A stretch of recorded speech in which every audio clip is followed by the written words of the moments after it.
नमस्कार मित्रांनो, मी practical farmer. आता आपण चाललो तो शेतावर.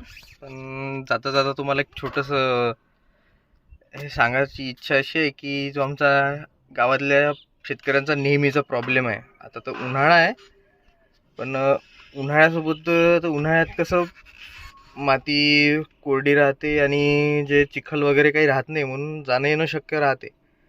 पण बाकी टायमात जो त्रास होतो, आणि तो त्रास कशामुळे होतो ते तुम्हाला सांगायची इच्छा आहे. हे पाहू शकता, हे आमच्या गावातली नदी, हे आमचं गाव समोर.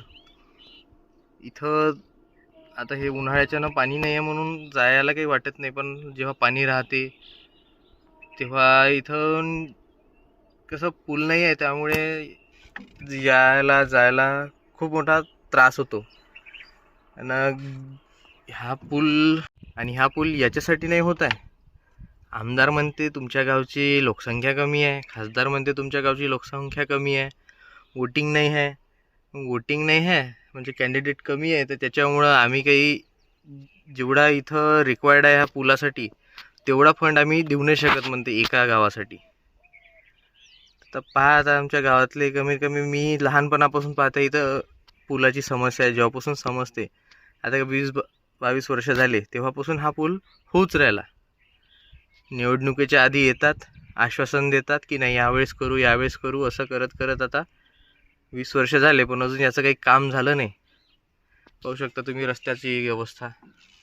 आता इकडे दुसऱ्या शेतावर जायचा रस्ता आहे, पूर्ण असा नाली. आता टाकायचं समजत नाही मला.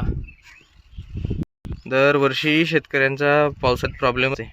इथून चढ आहे, हे इकडे एक रस्ता जाते, त्या रस्त्यावर जायला उतार वगैरे काही बरोबर नाही. एका पुलामुळे खूप नुकसान, दरवर्षी शेतकऱ्यांचं नुकसान. शेतकऱ्यांनी महिना जात नाही वावरात. जेव्हा वावरात जायची गरज असते तेव्हा ते जायला मिळत नाही. तुम्ही पाहू शकता. आता कोणीतरी हा व्हिडिओ पहा, एखाद्या गव्हर्नमेंट ऑफिसनं किंवा वर्धेच्या कलेक्टरनं, तहसीलदारानंच पहा, थोडं ॲक्शन करा आमच्या गरीब शेतकऱ्यांच्यात. धन्यवाद.